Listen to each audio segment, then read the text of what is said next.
Ya, selamat siang pemirsa, Anda masih bersama kami di Kabar Siang di Lokasi bersama saya Gina Vita. Bicara soal rapid test, ini memang banyak menuai kritikan dan juga pertanyaan dari sejumlah pihak. Kenapa?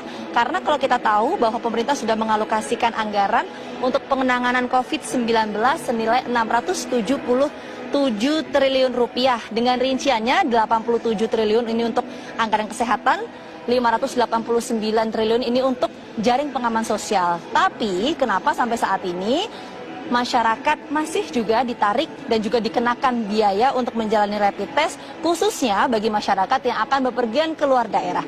Apa sebetulnya yang terjadi? Kita akan membahas hal ini bersama dengan anggota Ombudsman RI, Laude Ida. Selamat siang Pak Laude. Selamat siang Mbak. Sehat Pak Laude? Alhamdulillah baik-baik saja. Alhamdulillah sehat.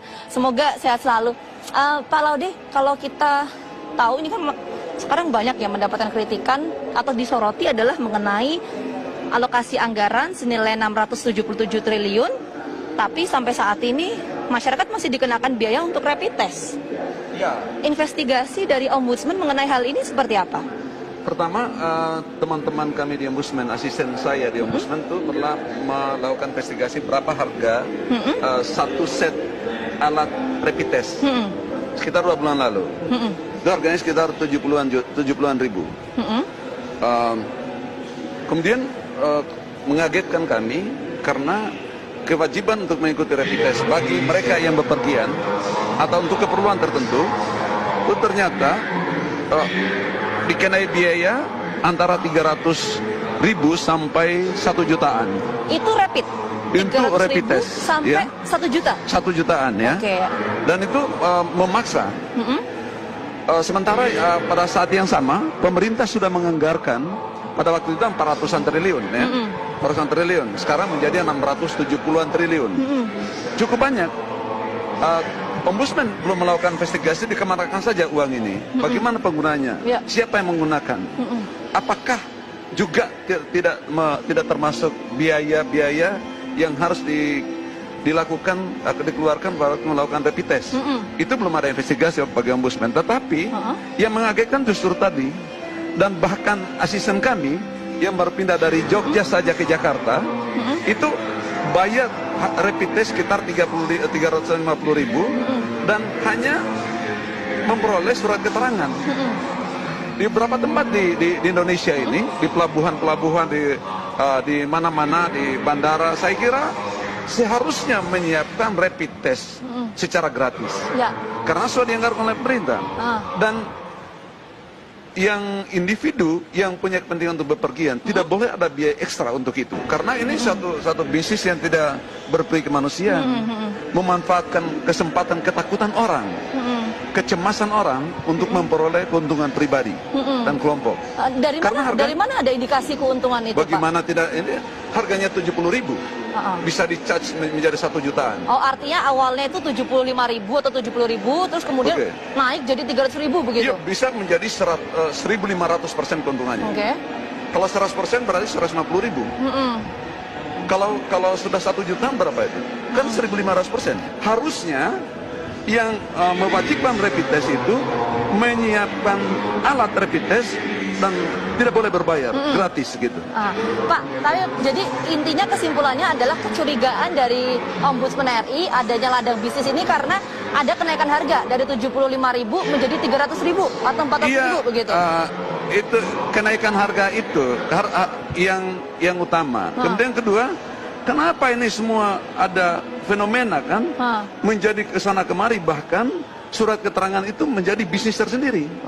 Surat keterangan kan hasilnya produknya surat keterangan, oh negatif, tidak reaktif gitu kan.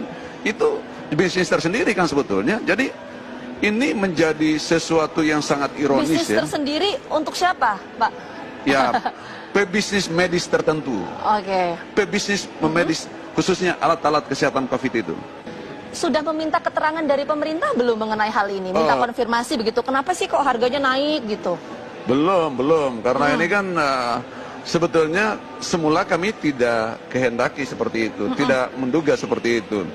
Dan ini baru terjadi, marak akhir-akhir ini.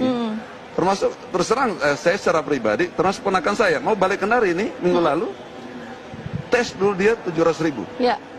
700.000 dekat rumah. Jadi, wah, mulai saat itu saya bertanya, kenapa ini? Baru kemudian kita mulai angkat nih sekarang. Nah, kita mau lakukan rapat dan masih terbatas sekali sekarang ini kan. Nanti saya minta teman-teman di kantor juga barangkali untuk mengkoordinasikan satu rapat khusus ini melalui virtual meeting itu untuk mempertanyakan ini. Tapi ini sudah meresahkan masyarakat sekarang. Kita tahu di sejumlah daerah.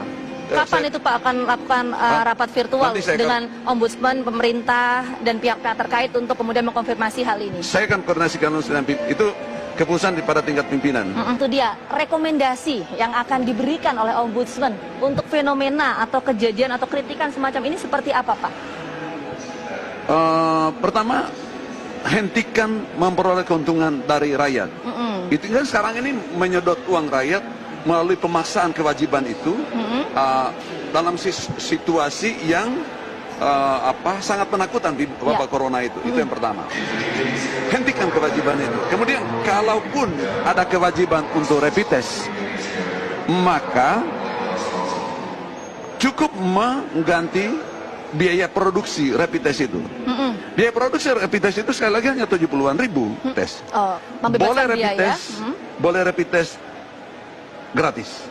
Atau paling tidak sejumlah dana, sejumlah biaya sebagaimana biaya produksi alat rapid test itu sendiri. Itu yang kita harapkan dan kita tunggu nanti Pak bagaimana hasil investigasi yang dilakukan oleh Ombudsman mengenai kecurigaan yang tadi Pak Laude sampaikan adanya ladang bisnis ya Pak ya. Kita akan tunggu. Terima kasih Pak Laude atas waktunya telah bergabung bersama kami di Kabar Siang di lokasi. Itu tadi pemirsa sedikit perbincangan saya dengan anggota Ombudsman RI bahwa sampai saat ini pihak Ombudsman RI masih melakukan investigasi untuk mengetahui apa sebetulnya alasan dari peningkatan harga rapid test dari 70.000 sampai 300 bahkan sampai 400.000.